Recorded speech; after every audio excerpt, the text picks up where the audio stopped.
오늘 본문은 많은 이야기를 한 것 같으나 아주 간단한 구조를 가지고 있습니다. 바벨론은 망할 것이니까 성도들은 빨리 바벨론에서 탈출해라, 바벨론에서 나오라 라는 겁니다. 우리는 여기서 약간 질문을 해야 할 텐데, 종말을 말씀하시는데 왜 바벨론을 등장을 시키는 것일까? 지금 이 말씀을 기록했던 당시 사도 요한은 이미 망해버린 바벨론, 그 바벨론을 다시 소환시켜 바벨론이 망할 것이니 그 바벨론을 탈출해라, 떠나라, 나와라, 이 말씀을 하는 이유가 뭘까 하는 겁니다. 바벨론은 이스라엘 백성들과 아주 긴밀한 관계가 있기 때문에 그런 것이죠. 그리고 더 나아가서 이 바벨론은 지금 이 시대에 신앙생활하고 있는 우리에게 깊은 영적인 의미를 던지고 있기 때문에 그렇습니다. 도대체 바벨론이 어떠한 나라인가? 그것이 오늘 우리와 어떤 영적인 의미가 있는가? 그것을 살펴봐야 되는 것이 우리가 오늘 본문을 봐야 할 입장입니다. 여러분, 성경에서 제일 먼저 바벨론이 등장했던 것은 소위 바벨탑입니다. 고고학자들은 이 바벨탑을 지구라트 탑이라고 추측하죠. 그 지구라트 탑은 91m가 되는 당시로서는 어마무시한 탑이었습니다. 그 탑이 무너진 거죠. 두 번째로 바벨론에 등장한 것은 아브라함입니다. 아브라함이 바벨론 사람입니다. 갈대아 우르 땅에서 살고 있었던 아브라함, 그 갈대아 우르가 바벨론을 말합니다. 또한 세 번째로 이스라엘 백성들은 바벨론에서 70년 동안 포로의 삶을 살았습니다. 그 바벨론은 페르시아에게 망해서 흔적이 사라졌습니다. 또한 성경에는 나오지 않지만 바벨론은 세계에서 7대 불가사의 중에 하나였던 공중정원을 만들었습니다. 이 공중정원은 고고학자들에 의하면 지구라트와 연결된 정원으로 추측합니다. 유브라테스 강에서 물을 끌어다가 정원을 아주 화려하게 만든 그 정원이 공중정원입니다. 이 정원도 흔적 없이 사라졌습니다. 이 바벨론은 지금 지도상으로 보면 이란과 이라크를 주변으로 하고 있는 땅을 말합니다. 자, 성경에 나오는 이 갈대아 우르 땅, 바벨론, 바벨탑 모두 다 망했습니다. 소위 공중정원까지도 흔적 없이 사라졌습니다. 성경은 그 이유를 말합니다. 7절과 8절을 제가 읽어보면 이렇습니다. 그가 얼마나 자기를 영화롭게 하였는지, 사치하였는지, 그래서 망한다는 겁니다. 그리고 이렇게 영화롭게 하고 사치한 바벨론을 강하신 하나님이 파괴시킬 터니, 망하게 할 터이니 너희는 빨리 이 바벨론을 떠나라고 4절은 말합니다. 여러분, 4절을 우리 같이 읽겠습니다. 시작. 또 내가 들으니 하늘로부터 다른 음성이 나서 이르되 내 백성아 거기서 나와 그의 죄에 참여하지 말고 그가 받을 재앙들을 받지 말라는 겁니다. 여러분, 이 4절은 갈대아 우르 땅을 떠나라고 하나님의 음성을 들었던 아브라함의 음성과 똑같습니다. 하나님 아브라함이 말합니다. 갈대아 우르 땅을 떠나라. 하나님은 사도 요한에게 말합니다. 바벨론을 떠나라. 믿음의 성도들에게 말합니다. 바벨론을 나와라. 왜 우리는 종말에 하늘의 메시지를 받는 데 있어서 아브라함을 등장시키며 그 아브라함이 있었던 바벨론을 등장시키며 그 바벨론이 오늘 이 시대에 어떤 의미가 있느냐는 겁니다. 그렇습니다. 아브라함은 이스라엘의 조상이 아닙니다. 아브라함은 믿음의 조상입니다. 아브라함이 유대인의 조상이 아니라 아브라함이 믿음의 조상이 된 근거는 예수님께서 십자가에 죽으신 은총으로 우리를 하나님의 백성으로 삼으셨고 하나님께서 부르셨기 때문입니다. 그 아브라함에게 하신 말씀입니다. 가을때와 우리 땅을 떠나라. 종말을 맞이하고 있는 우리에게 말합니다. 아브라함의 조상, 그 아브라함을 믿음의 조상으로 삼고 있는 믿음의 성도들아, 그리고 아브라함의 후예들아, 당신들도 이 바벨론을 떠나야 한다. 왜냐하면 이 바벨론을 스스로 영화롭게 했고 이 바벨론을 스스로 사치했기 때문입니다. 그러면 도대체 이 바벨론이 무엇에 사치를 했으며 무엇을 스스로 영화스럽게 했느냐가 궁금합니다. 여러분 다시 바벨탑으로 건너갑시다. 당시에 왕은 누구였는지 모르겠으나 이 바벨탑을, 지구라트라고 하는 이 탑을 91m 정도 쌓아 올렸다면 이것은 어마무시한 강력한 리더십을 가진 지도자입니다. 7대 불가사의 중에 하나인 공중정원을 지은 왕이 굉장한 리더십을 가진 유능한 왕입니다. 만리장성을 쌓은 진시황제는 유능한 왕입니다. 역사는 그렇게 평가합니다. 그 만리장성을 쌓은 진시황제는 강력한 리더십을 가져 이렇게 어마무시한 성을 쌓다고 그 진시황제에게 박수를 보내고 찬양을 보냅니다. 그러나 성경은 그렇게 말하지 않습니다. 바벨탑을 짓기 위하여, 공중정원을 짓기 위하여, 더 나아가 만리장성을 짓기 위하여 동원된 수많은 노예들, 수많은 일꾼들, 그들은 수없이 죽었습니다. 성경은 이것을 사치로 보는 겁니다. 부자가 돼서 부자로 사는 것이 사치가 아니라 이렇게 만리장성을 쌓고 바벨탑을 쌓고 공중정원을 만드는 데 있어서 동원된 수많은 사람들의 피 흘림, 노예들의 죽음, 그것을 안에 한 사람이 영광을 받고 한 사람이 찬송을 받고 한 사람이 강력한 지도자라는 칭호를 받는다면 이것을 가리켜 사치라고 말하는 겁니다. 구약성에 나오는 예언자들은 항상 이 점을 지적합니다. 예언자 아모스를 보십시오. 아모스는 기원전 8세기에 이스라엘에서 하나님의 말씀을 전했던 예언자 중에 한 사람입니다. 당시 8세기에 이 이스라엘이 얼마나 사치했는지 아모스 6장 4절부터 6절은 이렇게 아모스 예언자는 고발합니다. 부자들은 상하 침상 위에 자리 잡고 산다. 안락의자의 피스림 누워 어린 양을 잡아먹고 송아지를 잡아먹는다. 수금 소리에 따라 되지도 않는 노래를 불러댄다. 자기들은 마치 다윗이나 된 것처럼 악기들을 만들어낸다. 대접으로 포도주를 퍼마시고 최고급 향유를 몸에 바르고 산다라고 고발합니다. 사치런 삶 살고 있는 이 이스라엘 백성들 뒤에는 힘없는 자들. 아모스는 또 하나 이렇게 고발합니다.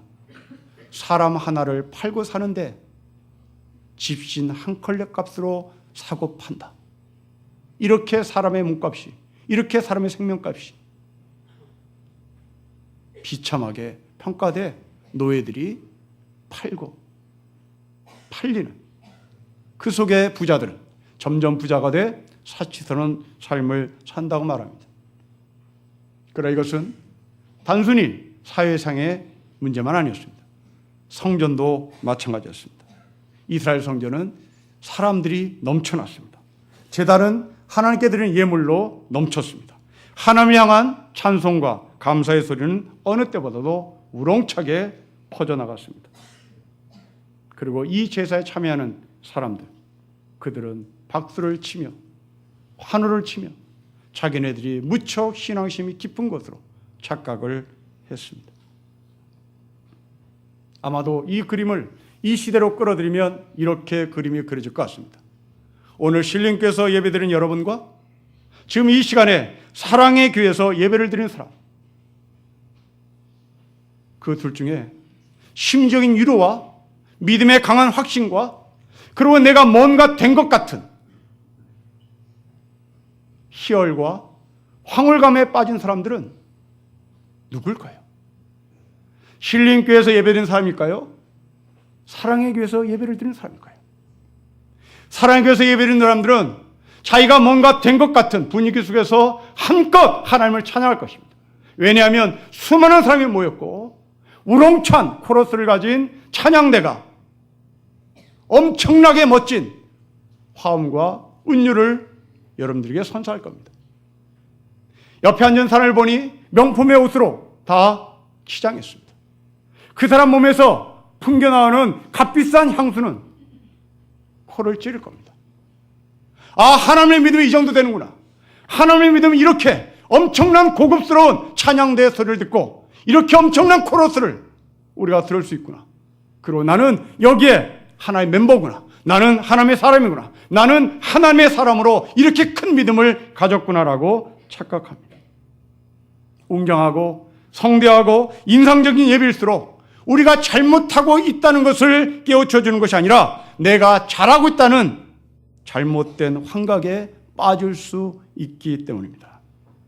마치 남편이 밖에서 잘못을 저지르고 그것을 만회하고자 장미꽃 한 다발을 사갖고 집에 돌아오듯이 삶이 볼품없을수록 외모에 치장하는 것이 바로 인간의 본능이기 때문에 그렇습니다.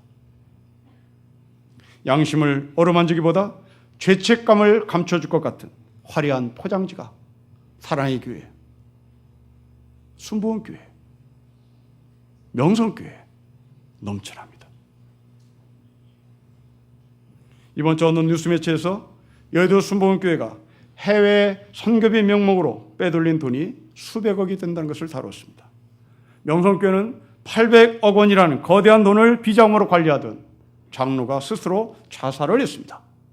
기독교에서는 절대 해서는 안 되는 그 자살을 일반 평신도가 한 것이 아니라 교회의 지도자인 장로가 그런 일을 벌였습니다. 그럼에도 불구하고 그 교회는 끄떡없이 화려한 예배를 지금도 드리고 있습니다.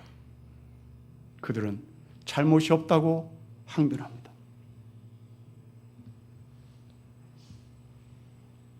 오늘 본문 그들이 읽어야 합니다. 여의도 순복음교회가 오늘 본문을 읽어야 합니다. 사랑의 교회가 이 본문을 읽어야 합니다. 명성교회가 이 본문을 읽어야 합니다. 그리고 하나님께서 말씀하십니다. 나는 너희들의 축제를 싫어한다. 너희의 집회를 나는 반길 수 없다. 너희가 번제물을 나에게 드리고 곡식제물을 바친다 할지라도 살찐 짐승을 나에게 바친다 할지라도 나는 너희의 친교제물이 역겹다. 토악질하고 싶다. 너희 시끄러운 노래를 내 앞에서 걷어치우라고 말합니다. 만일 우리가 이런 삶을 살고 있다면 하나님은 우리에게도 말씀하십니다. 떠나라고. 그 교회를 떠나라고 말합니다. 우리는 이 말씀을 마음속에 간직하기 위하여 4절을 다시 한번 읽으며 도전을 받도록 하겠습니다. 4절을 같이 읽겠습니다. 시작. 또 내가 들으니 하늘로부터 다른 음성이 나서 이르되 내 백성아 거기서 나와 그의 죄에 참여하지 말고 그가 받을 재앙들을 받지 말라. 제가 이 4절을 각색했습니다. 또 내가 들으니 하늘로부터 다른 음성이 나서 이르되 내 백성아 명성께서 나와 내 백성아 순문께서 나와 내 백성아 사랑교회에서 나와 그의 죄에 참여하지 말고 그가 받을 재앙들을 받지 말라. 여러분, 우리 교회가 여러분들에게 헌금을 강요하고 우리 교회가 그 헌금으로 비자금을 챙겨가고 우리 교회가 그 돈으로 해외에 땅을 사고 그리고 건물을 사고 있다면 여러분들은 신림교회를 떠나야 한다는 말입니다. 저는 당연한 말씀을 지금 여러분에게 드리고 있습니다. 그런데 문제는 안 떠난다는 문제가 있습니다. 제가 성추행을 하고 제가 돈을 횡령하고 제가 교회에서 아수라장을 만들었을 때 신림교회를 떠날 사람은 누굴까요? 이 교회를 떠나는 사람은 우리 교회 언저리에 있는 사람들입니다. 우리 교회 공동체에 관심이 없는 사람들입니다. 손님으로 온 사람들입니다. 예배를 드리고 가는 사람들입니다. 이들은 그냥 쿨하게 떠나죠. 이 교회를 떠나지 않는 사람은 교회 공동체에 깊이 들어가는 사람입니다. 그들은 목사가 성추행을 해도, 그들은 목사가 돈을 횡령해도 우리 목사는 절대 그러지 않을 것이라고 항변합니다. 아니, 그들은 압니다. 그 목사가 성추행을 한지를 알아요. 그 사람은 돈을 횡령한지 알아요. 그런데 목사와 주변에 있는 수많은 장로와 권사들은 알면서도 아니라고 얘기합니다. 왜? 서로 관계가 있으니까요. 서로 인간관계가 묶여있습니다. 그들은 진리에 관심이 없습니다. 그들은 생명에 관심이 없습니다. 그들은 예수에 관심이 없습니다. 나하고 깊은 인간관계가 있기에 그 목사가 성추행을 해도, 그 목사가 돈을 횡령해도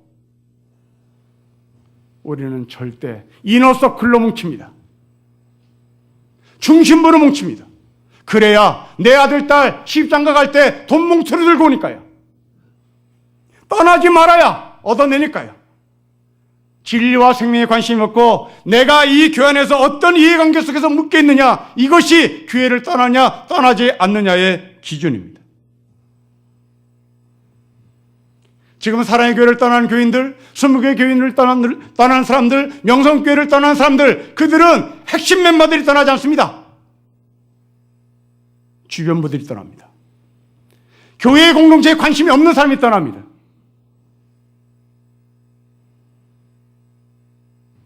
이렇게 해가지고는 그 교회 망하지 않습니다. 이렇게 해가지고는 그 교회가 개혁되지 않습니다. 그 교회가 개혁되고 그 교회가 망할 수 있는 길은 목사를 쫓아내든지 아니면 성가대가 온통 다 밖으로 나가버려야 합니다. 그런데 안타깝게도 한국교회에 문제 있는 교회들은 주변부 사람들이, 교회 공동체에 관심 없는 사람들이, 그냥 예배만 들고 가는 사람들이 교회를 떠나니 교회는 땅 짚고 헤엄치며 딴짓을 마음 놓고 하는 것이죠. 이런 태도는 우리만 갖고 있지 않습니다. 믿음의 조상이라고 불리우는 아브라함이 그랬습니다. 갈대아 우르 땅을 떠나라고 하나님이 명령하셨습니다. 그런데 아브라함은 그 갈대아 우르 땅 바벨론을 떠나지 못했습니다. 왜 너는 너의 본토 친척 아베 집을 떠나 내가 너를 지시할 땅으로 가라고 하신 하나님의 말씀을 듣고 이 아브라함이 왜 못 떠났을까요?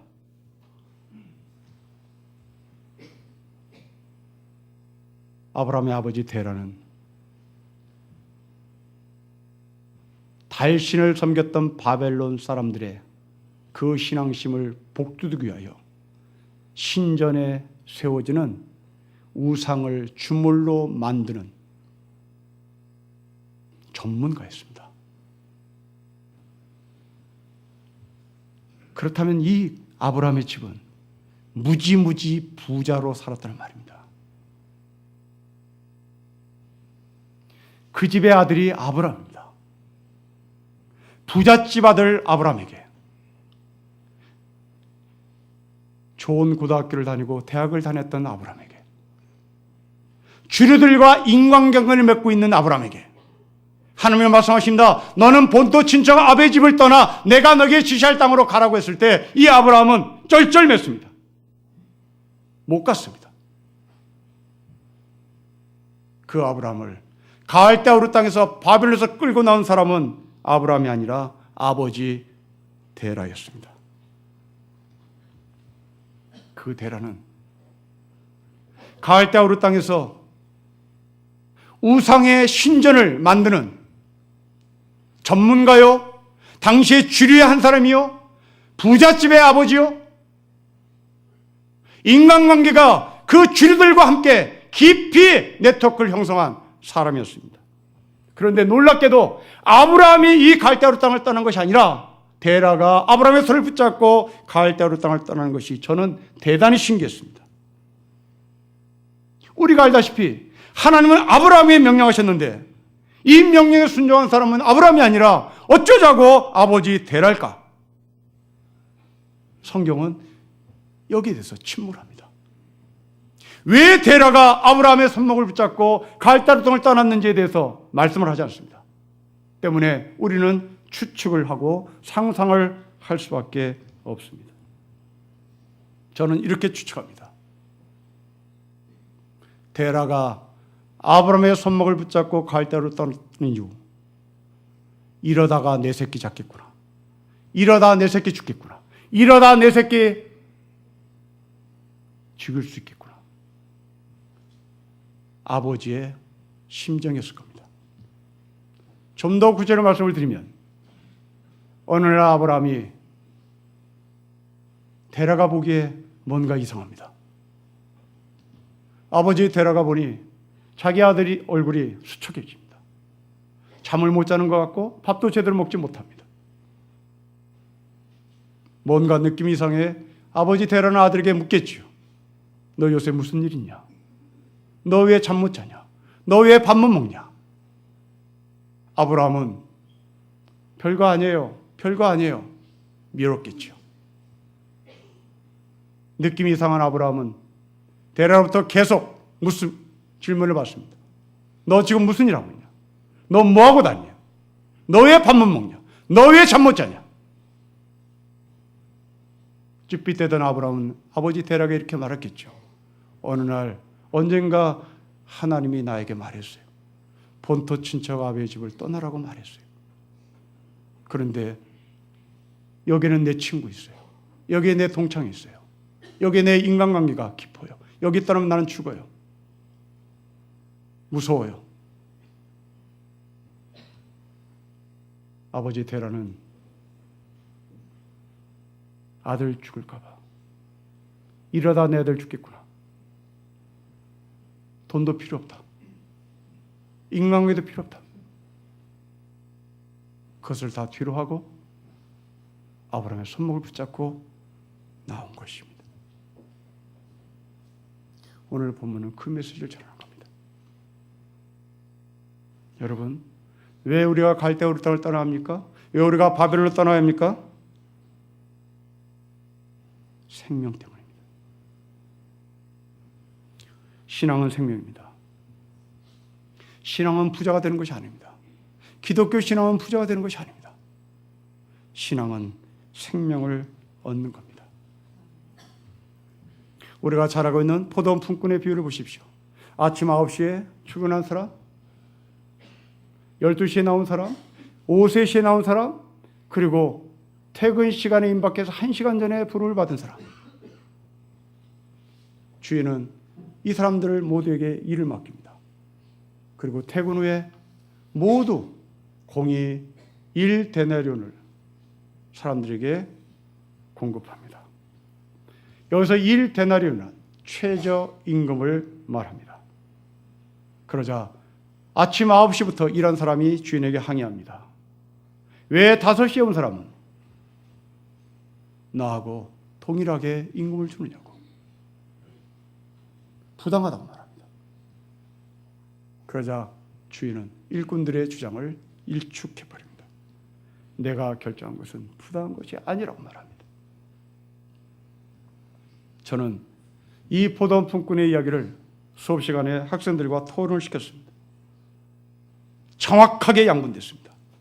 그 양분된 기준은 예수를 믿지 않는 사람과 예수를 믿는 학생들과 이 본문을 보는 시각이 180도 양분됐습니다.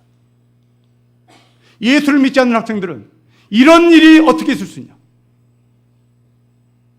어떻게 일꾼에게 아침 9시에 온 사람이나 오후 5시에 온 사람이나 일대돈을 주느냐? 나는 받을 수 없다. 이것이 예수를 믿지 않는 아이들의 주장이었습니다. 놀랍게도 예수를 믿는 사람들은 모두가 다 나는 이해한다. 나는 이해한다. 그래서 이 동의하는 학생들에게 왜 이해하느냐고 물었습니다. 그러자 답하기를 하나님의 뜻. 목사가 얼마나 새내기로 시켰으면 어떻게 동일하게 예수를 믿는 아이들은 여기에 동의를 한다는 거예요. 주인의 입장에서 나는 주인의 편에 서겠습니다. 예수를 믿지 않는 아이들. 이런 일이 세상에 어떨 수 있냐고.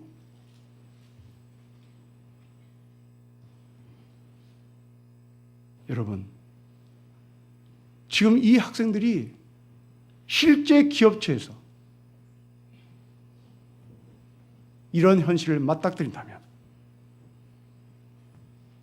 그 현장은 피 튀기는 싸움이 있을 겁니다. 일꾼들은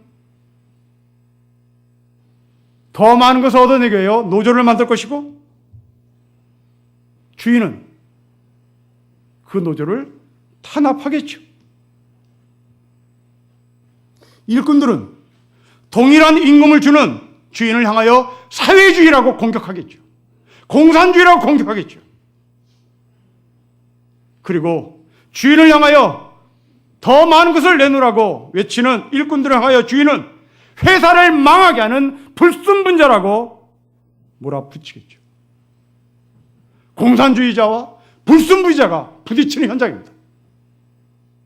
그렇게 부딪히면 누가 죽어나가겠죠. 여러분, 과연 이 포도원폭군의 비유, 공산주의를 말할까요? 불순분자를 색출하라고 말할까요?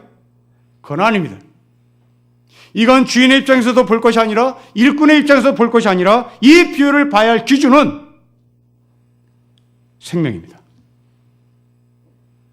이 비유의 핵심은 1데나리온에 있습니다. 이 1데나리온은 최저임금을 말합니다. 다시 말하면 여기에 나온 일꾼들은 1데나리온을 가져가지 못하면 내일 아침에 내 처자식이 굶는다는 것을 전제하는 겁니다. 이 비유에서 가장 행복한 사람은 누굽니까? 이 비유에서 가장 행복한 사람은 아침 9시부터 일한 사람이 가장 행복한 사람입니다. 아침 9시부터 일한 이 사람은 내일 밥거리가 해결됐기 때문에 아무 갈등 없이 일만 하면 되는 겁니다. 가장 행복한 사람입니다. 오후 5시에 부름받은 사람은 이제 1시간만 지나면 내 처자식이 나 때문에 굶어 죽는다고 하는 이 긴박감에 가슴이 조여들고 심장이 두근두근 뛰고 이제 앞이 보이지 않고 초긴장의 하루입니다. 가장 행복한 사람은 아침 9시에 나온 사람입니다. 그런데 이 행복을 고백하지 못하는 이 아침 9시에 나온 사람은 돈을 더 달라고 외칩니다. 그러자 주인이 말합니다. 첫째 된 자가 꼴찌 되고 꼴찌 된 자가 첫째 되고 말합니다. 여러분, 이야기는 무슨 이야기일까요? 바로 첫째 된 사람은 아침 9시에 나온 사람입니다. 이 아침 9시에 나온 사람이 그렇게 행복한 사람이에요. 1데나리온을 들고 집에 들어갈 때 왜 나에게는 1데나리온을 주느냐고 성질을 부리며 분노하며 욕을 하며 가니 그 사람의 결론은 행복하지 못한 꼴찌로 떨어지는 겁니다. 반면에 오후 5시에 부름받은 사람은 그렇게 심장이 쪼이고 그렇게 내일 아침에 내 처자식이 나 때문에 굶어 죽는다고는 이 긴박감 속에 고통스러운 삶을 살던 이 사람이 1시간 일하고 한 대를 받아 내일 내 처자식을 나는 밥을 먹일 수 있겠구나 하는 기쁨과 감사함으로 돌아가니 이 사람은 꼴찌가 아니라 첫째가 된 것입니다. 행복과 불행의 기준은 돈의 양이 있는 것이 아니라 내가 생명이 있느냐 없느냐의 기준이란 말입니다. 신앙의 기준은 생명입니다. 잘못된 교회는 신앙의 기준을 화려함으로 정합니다. 잘못된 영성은 신앙의 기준을 부자냐 부자냐 아니냐로 결정집니다. 사람을 짓밟고 주류에 들어가는 것이 하나님의 뜻이라고 주장합니다. 이런 교회는 바벨론의 영성을 가진 교회입니다. 망할 영성입니다. 중세 캐톨릭의 영성이 그러했습니다. 면접을 판매했던 티첼 신부는 전국을 다니며 부흥사로 설교를 합니다. 그 부흥사의 삶을 산 지체는 사람들에게 설교합니다. 베드로 성당을 짓게 하여 하나님께서 우리에게 헌금을 명하셨습니다. 이 헌금 바구니에 돈을 넣으며 그 헌금 바구니가 떨어질 때 쨍그랑하는 소리가 들리는 순간 연옥에 가 있는 당신의 아버지, 당신의 할머니, 당신의 할아버지 천국으로 직행합니다. 헌금하십시오. 헌금하십시오. 가짜 부흥사에 그 설교에 속았던 당시 성도들은 헌금 바구니에 돈을 넣습니다. 그 돈으로 그렇게 화려한 베드로 성당을 건축한 것입니다. 이때 루터는 그 캐톨릭을 빠져나옵니다. 루터가 바벨론 같은 캐톨릭을 떠난 이유는 말씀을 생명으로 받기 때문입니다. 엘리야를 보십시오. 나봇의 포도원을 강제로 빼앗았던 아합과 이세벨의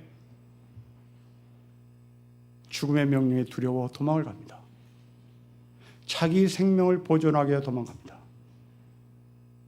유대 남부 저 깊은 곳까지 도망갑니다.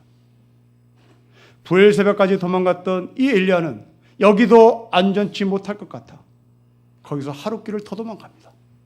거기도 안전하지 못할 것 같아 깊은 동굴 속으로 들어갑니다. 그 동굴에 들어간 엘리야에게 하나님이 찾아오십니다. 그리고 말씀합니다. 엘리야야, 이 밥 먹고 기운 차려라. 이 밥 먹고 기운 차라고 말합니다. 여러분 놀랐습니다. 엘리야는 생명을 보존하기 위하여 부엘세바까지 도망가고 거기서 하룻길을 더 들어갔고 거기서 더 무서워서 동굴로 들어가 자기 몸을 보호할 때 하나님이 말씀하시기를 그렇게 몸 보존하는 게 아니야. 네 몸을 보존하려면 내가 차려놓은 이 음식을 먹어야 돼. 이것 먹고 나와라. 이것 먹고 네 음식을 너의 몸을 보존하고 네 생명을 살리라고 말합니다. 여러분 그렇습니다. 내 생명을 보존하고 내 생명을 살 수 있는 것은 하나님께서 차려신 밥상을 먹어야 되는 것입니다. 엘리야는 그 밥을 먹죠. 우리 눈이 성하면 온몸이 밝을 것이고 우리 눈이 성하지 않으면 온몸이 어두울 것입니다. 먹어야 보입니다. 먹지 못하면 보이지 않습니다. 현시라는 한문의 현자를 기억해 보십시오. 한문으로 현실의 현자는 임금왕자 옆에 볼 견자를 씁니다. 보는 것이 왕이란 말입니다. 당신이 보는 그것이 왕인 겁니다. 바벨론의 영성은 화려함이 그들의 왕이었습니다. 바벨론의 영성은 화려함이 그들의 기준이었습니다. 사랑하는 성도 여러분, 여러분들은 세상을 사시면서 무엇이 여러분의 왕으로 보입니까? 무엇이 여러분을 통치하는 힘으로 보이십니까? 사치입니까? 화려함입니까? 아니면 생명입니까?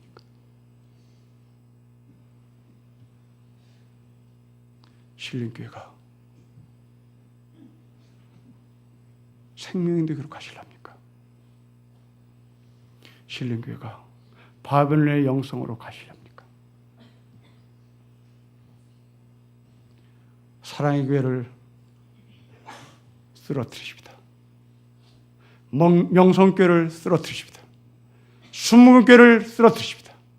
전병욱의 홍대의 세교회를 쓰러뜨리십니다. 그렇게 성추행을 밥 먹듯이 한 인간들이 성도들을 지체 신부처럼 혼을 빼놓습니다. 전병욱이 오래전에 우리 교회 와서 고생들을 놓고 설교한 설교 내용을 저는 지금도 기억합니다.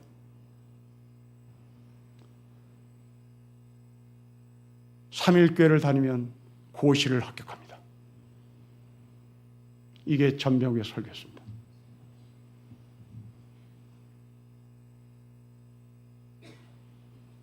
도둑놈입니다. 가짜입니다.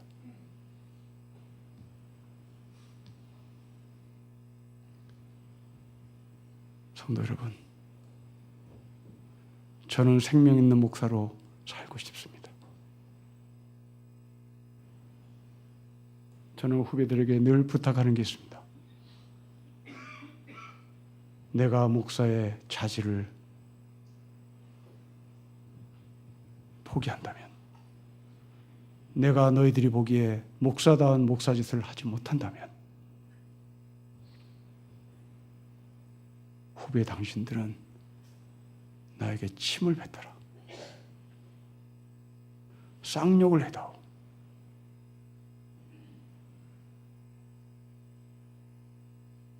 성도 여러분,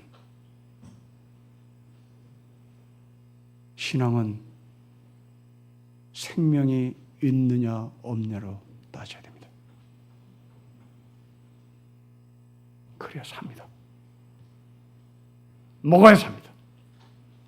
하늘의 양식을 먹어야 삽니다.